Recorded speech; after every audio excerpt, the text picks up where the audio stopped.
Good morning student. मैं doctor Hemlata Akodiya, राजकीय कन्या महाविद्यालय जम्मू से। बच्चों, हम एमए प्रीवियस का 4th पेपर पढ़ रहे हैं। पिछले वीडियो में मैंने लोक प्रशासन के अर्थ तथा परिभाषा के बारे में बताया तथा प्रशासन व लोक प्रशासन के अर्थ व प्रकृति के बारे में बताया तथा लोक प्रशासन के क्षेत्र के बारे में मैंने थोड़ा सी जानकारी दी थी। अब इस वीडियो में हम बात करेंगे लोक प्रशासन के क्षेत्र से संबंधित जो विभिन्न दृष्टिकोण हैं उनके बारे में हम इस वीडियो में चर्चा करेंगे। स्टूडेंट्स, लोक प्रशासन के 6 प्रमुख दृष्टिकोण हैं, जिनमें व्यापक दृष्टिकोण, संकुचित दृष्टिकोण, पोस्टकार्ड दृष्टिकोण, लोक कल्याणकारी दृष्टिकोण, पोकाक दृष्टिकोण तथा आधुनिक दृष्टिकोण है। इसमें जो पहला है वह है व्यापक दृष्टिकोण। व्यापक दृष्टिकोण के विचारक ये मानते हैं कि लोक प्रशासन के क्षेत्र के अंतर्गत सरकार के तीनों अंगों व्यवस्थापिका, कार्यपालिका तथा न्यायपालिका द्वारा संपादित कार्यों का अध्ययन किया जाता है। इसके अनुसार लोक प्रशासन के क्षेत्र में वे सभी क्रियाकलाप आते हैं जिनका प्रयोजन लोक नीति को पूरा करना या उसे लागू करना होता है। Willoughby, white, marks, Felix Negro इस विचार के समर्थक है। एल.डी. वाइट तथा मार्क्स ने लोक प्रशासन के कार्य क्षेत्र में उन सभी गतिविधियों को सम्मिलित किया है जो लोक नीति के क्रियान्वयन से संबंधित है। इस संबंध में निग्रो की व्याख्या अधिक विस्तृत तथा व्यापक है, क्योंकि उन्होंने अन्य बातों के अलावा लोक प्रशासन तथा सामाजिक राजनीतिक प्रणाली के पारस्परिक संबंधों को भी सम्मिलित कर दिया है। इस दृष्टिकोण के अनुसार कार्यपालिका के समस्त कार्यों के अतिरिक्त विधायिका को उसके कार्य संचालन जैसे कानूनों का प्रारूप तैयार करना, सदन संचालन करना आदि कार्य तथा न्यायपालिका के लिए आवश्यक व्यवस्थाएं करना जैसे वाद याचिका दायर करना, साक्ष्य तथा गवाह उपलब्ध कराना आदि कार्यों को लोक प्रशासन के द्वारा ही किया जा सकता है। इस प्रकार का दृष्टिकोण के अनुसार डाकटार विभाग में पत्रों को छांटने और बांटने के काम से लेकर विभाग की नीति और प्रबंध के उच्चतम सभी कार्य प्रशासन में आ जाते हैं। दूसरा जो दृष्टिकोण है वह है संकुचित दृष्टिकोण। संकुचित दृष्टिकोण को मानने वाले विचारकों के अनुसार लोक प्रशासन का संबंध शासन की केवल कार्यपालिका शाखा से है। इस दृष्टिकोण के समर्थक प्रशासन में संगठन के सभी कार्यों को सम्मिलित नहीं करते हैं, केवल उन्हीं कार्यों को सम्मिलित करते हैं जिनका संबंध प्रबंध की विधियों, तकनीकों तथा पद्धतियों से होता है और जो सभी संगठनों में सामान्य रूप से पाए जाते हैं। इस विचारधारा के समर्थकों में हर्बर्ट साइमन और लूथर गुलिक का हम विशेष रूप से उल्लेख कर सकते हैं। साइमन कहते हैं कि लोक प्रशासन से तात्पर्य उन क्रियाओं से है जो केंद्र, राज्य तथा स्थानीय सरकार की कार्यपालिका शाखा द्वारा संपादित की जाती है। इस दृष्टिकोण के अनुसार लोक प्रशासन के कार्यक्षेत्र में केवल कार्यपालिका के संगठन, उसकी कार्य पद्धति तथा कार्यप्रणाली का ही अध्ययन किया जाता है। तीसरा जो दृष्टिकोण है वह है पोस्टकार्ड दृष्टिकोण। लोक प्रशासन के कार्य क्षेत्र के संबंध में जो पोस्टकार्ड दृष्टिकोण है वो लूथर गुलिक की देन है। पोस्टकार्ड शब्द अंग्रेजी के 7 शब्दों के प्रथम अक्षर से मिलकर बना है। उसमें पहला है पी यानी प्लानिंग यानी योजना बनाना। नियोजन का अर्थ है कार्य करने से पूर्व उसकी रूपरेखा का निर्धारण करना। कोई कार्य करने से पहले ये आवश्यक है कि उसके संबंध में एक विस्तृत योजना बनाकर इस बात पर विचार कर लिया जाए कि किए जाने वाले कार्य का उद्देश्य क्या है, इसके संबंध में अपनाई जाने वाली नीति क्या है, इनकी पूर्ति के साधन क्या होंगे, इन साधनों की पूर्ति किस प्रकार की जाएगी। इस प्रकार योजना के अंतर्गत उन समस्त बातों की रूपरेखा के संबंध में व्यापक रूप से विचार किया जाता है, जिनसे निर्धारित लक्ष्य की प्राप्ति सरल हो जाती है। आजकल योजना की भूमिका का विशेष महत्व है। इस प्रकार से लोक प्रशासन के अंतर्गत योजना बनाकर लक्ष्यों को प्राप्त करने का प्रयास किया जाता है। दूसरा है ओ से तात्पर्य है ऑर्गेनाइजिंग यानी संगठन बनाना। संगठन से तात्पर्य एक ऐसी व्यवस्था से है जिसकी सहायता से प्रशासनिक कार्यों का विभाजन इस ढंग से किया जाता है कि समस्त कार्यों को उचित प्रकार से किया जा सके। निर्धारित उद्देश्यों की प्राप्ति के लिए अनेक प्रकार के संगठनों का निर्माण किया जाता है। प्रशासकीय चार्ट, संगठन के सिद्धांत तथा कार्यों का बंटवारा, इन तीनों के बीच संतुलन बनाए रखना संगठन का प्रमुख कार्य है। तीसरा जो है वह है स्टाफिंग। एस से तात्पर्य है यानी कर्मचारियों की व्यवस्था करना। कोई भी अच्छी योजना अथवा अच्छे संगठन की रचना तब तक कोई महत्व नहीं रखती जब तक उसके लोक सेवक अपने कर्तव्यों का पालन कुशलतापूर्वक नहीं करते। अतः संगठन को चलाने के लिए कुशल, योग्य तथा ईमानदार लोक सेवकों की आवश्यकता होती है। संक्षेप में हम कह सकते हैं कि लोक प्रशासन का आधार कुशल लोक सेवक होते हैं। लोक सेवकों की भर्ती, चयन, प्रशिक्षण, पदोन्नति एवं कार्य करने की अनुकूल परिस्थितियों आदि का अध्ययन लोक प्रशासन के अंतर्गत करते हैं। चौथा है डी। डी से तात्पर्य है डायरेक्शन यानी निर्देशन प्रदान करना। लोक प्रशासन का कार्य प्रशासन संबंधी कार्यों का विश्लेषण करके निर्णय लेना और निर्णय के अनुसार कर्मचारियों को निर्देश देना है। उचित निर्देशन के अभाव में प्रशासन अपने लक्ष्यों से भटक सकता है। अतः निर्देशन स्पष्ट तथा लिखित होने चाहिए। निर्देशन का कार्य मुख्य कार्यपालिका अथवा विभागाध्यक्ष द्वारा किया जाता है। उनके निर्देशन का मुख्य उद्देश्य ये होता है कि उनके अधीनस्थ समस्त कर्मचारी ठीक ढंग से कार्य करें ताकि निर्धारित उद्देश्यों की प्राप्ति न्यूनतम समय में की जा सके। पांचवा है समन्वय स्थापित करना यानी कोऑर्डिनेशन। समन्वय से तात्पर्य है प्रशासन के विभिन्न कार्यों में तालमेल स्थापित करना जिससे कुशलतापूर्वक कार्य होता रहे। प्रशासकीय कार्यों के संपादन में समन्वय एक आवश्यक तत्व है। कार्यों का विभाजन कर उचित कार्य उचित व्यक्ति को देना और उनमें समन्वय करना एक बड़ी समस्या है। समन्वयन के द्वारा कार्यों के दोहराव को भी रोका जाता है। छठा है आर। आर से तात्पर्य है रिपोर्टिंग यानी प्रतिवेदन देना। लोकतांत्रिक शासन व्यवस्था में प्रशासन जनता के प्रति उत्तरदायी होता है। जनता की लोक नीतियों को पूर्ण करना प्रशासन का प्रमुख लक्ष्य होता है। अतः इसके लिए प्रशासन जनता के समक्ष प्रतिवेदन प्रस्तुत करता है। इस प्रकार प्रशासनिक कार्यों की प्रगति से संबंधित सूचनाएं उन लोगों को प्रदान की जाती है जिनके प्रति संगठन उत्तरदायी है।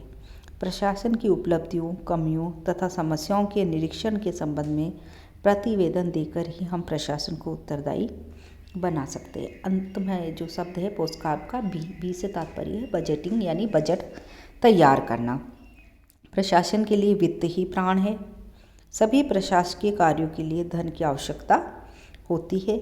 इस संबंध में कौटिल्य ने कहा है कि सभी उद्यम वित्त पर निर्भर है, इसलिए कोषागार के प्रति सर्वाधिक ध्यान दिया जाना चाहिए। इस प्रकार बिना समुचित वित्त की व्यवस्था की लोक प्रशासन शिथिल हो जाता है। आय व्यय का लेखा जोखा तैयार करना, वित्तीय योजनाओं का निर्माण करना, करारोपण, व्यय करना और अंकेक्षण के माध्यम से नियंत्रण इसके अंतर्गत सम्मिलित है। अब हम बात करते हैं पोस्टकार्ड दृष्टिकोण की आलोचना के बारे में। तो जो पोस्टकार्ड दृष्टिकोण है उसकी आलोचना की जाती है। तो पोस्टकार्ड की जो क्रियाएं हैं वो लोक प्रशासन के सभी संगठनों में पाई जाती है। प्रशासन के किसी भी क्षेत्र में प्रशासनिक क्रियाएं समान रूप से काम आती है। पोस्टकार्ड को लोक प्रशासन की महत्वाकांक्षाओं का एक भाग मानना चाहिए, पूर्ण लोक प्रशासन नहीं। यह दृष्टिकोण संकुचित है तथा प्रशासन के लिए कुछ महत्वपूर्ण आवश्यक बातों की उपेक्षा करता है। पोस्टकार्ड दृष्टिकोण की आलोचना दो आधारों पर की जाती है। इसमें पहला आधार पर लेविस मेरियम ने आलोचना की है। वो कहते हैं कि यह सिद्धांत अत्यंत स्वेच्छाचारी, काल्पनिक एवं संकुचित है, जिसमें प्रशासन के वास्तविक तत्वों को कोई स्थान नहीं दिया गया है। इस सूत्र में पाठ्य विषय के ज्ञान के तत्व को गौण माना गया है। अधिक स्पष्ट करते हुए उन्होंने लिखा है, कैंची के दो फलकों के समान लोक प्रशासन दो फलकों वाला औजार है। उस औजार का एक फलक ही पोस्टकार्ड के अंतर्गत आने वाले क्षेत्र का ज्ञान और दूसरा फलक है उस पाठ्यक्रम का ज्ञान जिसमें ये तकनीक लागू की जाती है। उस औजार को प्रभावी बनाने के लिए आवश्यक है कि उसके दोनों ही फलक ठीक हो। गुलिक का यह विचार स्वयं को तकनीकों तक सीमित कर और विषय ज्ञान की उपेक्षा कर अपने को अधूरा बना देता है। किसी भी अभिकरण के प्रभावपूर्ण प्रशासन के लिए विषय वस्तु का ज्ञान प्राप्त करना आवश्यक होता है। दूसरा जो पोस्कार विचार पोस्कार विचार है, उसके ऊपर जो आलोचना की जाती है, उसका जो दूसरा आधार है वह है इसमें मानवीय तत्व की उपेक्षा की गई है। मानव संबंध दृष्टिकोण के समर्थकों के अनुसार लोक प्रशासन के अंतर्गत कार्यरत व्यक्तियों की मनोदशाओं, आदतों, चरित्र, स्वास्थ्य, उनके पारस्परिक संबंधों तथा महत्वाकांक्षाओं आदि का भी प्रभाव संगठन पर पड़ता है, जबकि इस विचारधारा में मानवीय संबंधों को कोई स्थान नहीं दिया गया है। अतः पोस्कार विचारधारा के कट्टर विरोधी हार्थोन प्रयोग करता है, जो मानवीय संबंधों के दृष्टिकोण के समर्थक है। हार्थोन प्रयोगों के द्वारा यह सिद्ध किया गया है कि मानवीय संबंधों और उत्पादनकर्ता के कार्य की स्थितियों पर भी उत्पादन निर्भर करता है। लोक प्रशासन का अध्ययन का पूर्ण विवरण ये होगा कि वाकर जो बताते हैं वो कहते हैं प्रशासनिक सिद्धांत तथा व्यवहारिक प्रशासन दोनों को ही स्वीकार करता है। प्रशासनिक सिद्धांत से स्पष्ट होता है कि लोक प्रशासन सरकार की केवल प्रशासनिक क्रियाओं से संबंधित है। इसमें संरचना या ढांचे के अध्ययन, संगठन, प्रशासन में लगे सत्ता के सभी प्रकारों के कार्य और विधियां शामिल होती हैं। इसमें सार्वजनिक सेवा के लिए योजना तैयार करना, कार्यक्रम बनाना एवं उनको लागू करना, नियुक्त करना, अनुसंधान, सूचना आदि से संबंधित सेवाएं भी सम्मिलित होती हैं। व्यवहारिक प्रशासन के क्षेत्र में यह प्रतीत होता है कि लोक प्रशासन प्रशासनिक निर्णयों को लागू करने तक ही सीमित है।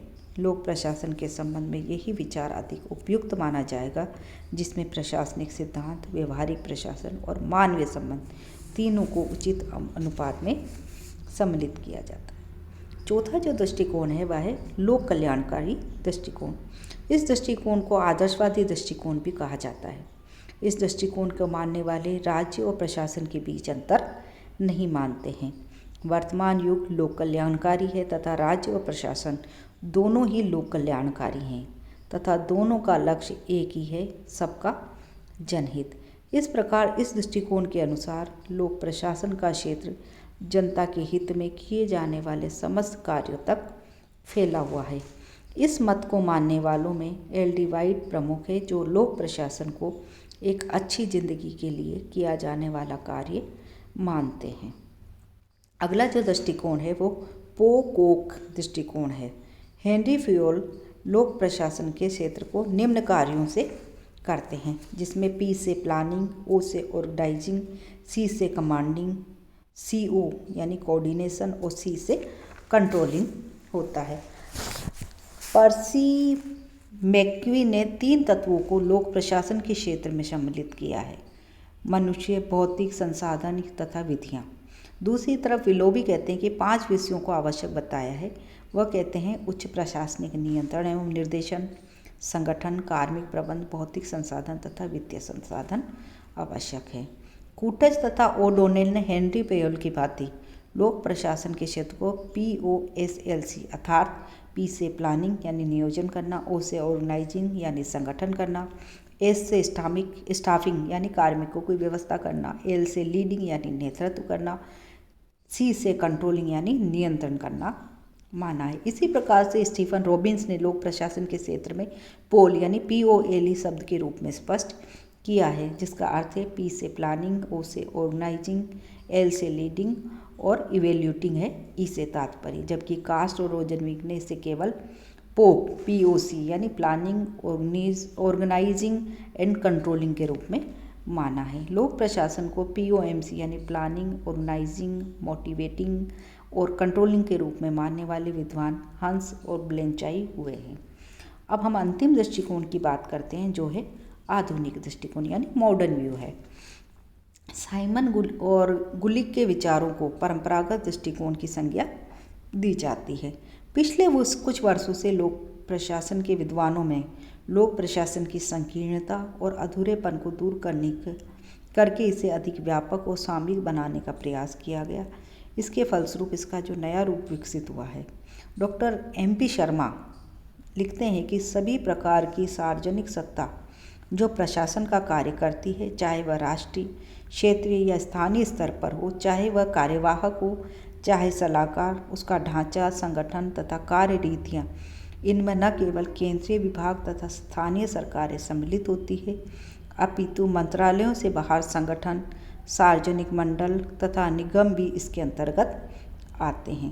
प्रशासनिक अधिकारियों के कार्यों में कार्यवाहक, वैधानिक तथा न्यायिक कार्य भी सम्मिलित होते हैं। साथ ही विभिन्न कार्य रीतियाँ जो विभिन्न प्रकार के कार्य को करने के अनुकूल हो, इसमें आ जाती हैं।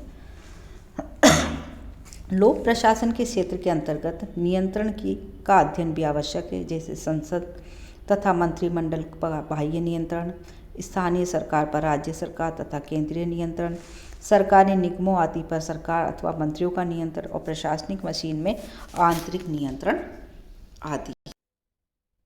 इसके अतिरिक्त वॉकर ने प्रायोगिक लोक प्रशासन के कार्यक्षेत्र के अंतर्गत 10 मुख्य सिद्धांतों जैसे राजनीति, वैधानिक, वित्तीय, प्रतिरक्षा, शैक्षणिक, सामाजिक, आर्थिक, विदेशी, साम्राज्य संबंधी तथा स्थानीय प्रशासन को शामिल किया है। किंतु वॉकर द्वारा बताए गए जो विवरण है उसे पूर्ण कहना तर्कसंगत नहीं है, क्योंकि लोक प्रशासन का क्षेत्र विश्व के प्रमुख देशों में प्रशासनिक व्यवस्थाओं के अध्ययन, प्रगतिशील राज्यों में मुख्य कार्यात्मक विभागों अथवा सेवाओं के अध्ययन आदि से सम्मिलित है। फियोल ने लोक प्रशासन के क्षेत्र में जिन तत्वों को शामिल किया है वह है तकनीकी, व्यावसायिक, वित्तीय, सुरक्षा, लेखा और प्रशासकीय, किंतु यह वर्णन भी संपूर्ण प्रतीत नहीं होता है। लोक प्रशासन एक गतिशील विकासशील विषय है, जिसके फलस्वरूप 1887 में प्रारंभ होकर आज तक अपनी लंबी यात्रा में इसके क्षेत्र में अनेक विषय सम्मिलित हुए और भविष्य में भी इसका विस्तार होता रहेगा। आज लोक प्रशासन के क्षेत्र के अंतर्गत ग्राम पंचायतों से लेकर संयुक्त राष्ट्र संघ तक को सम्मिलित किया जाता है। अतः कहा जा सकता है कि वर्तमान युग में लोक प्रशासन का क्षेत्र अत्यंत ही विस्तृत हो गया है। तो बच्चों, इस वीडियो में हमने लोक प्रशासन के क्षेत्र के बारे में जाना। धन्यवाद।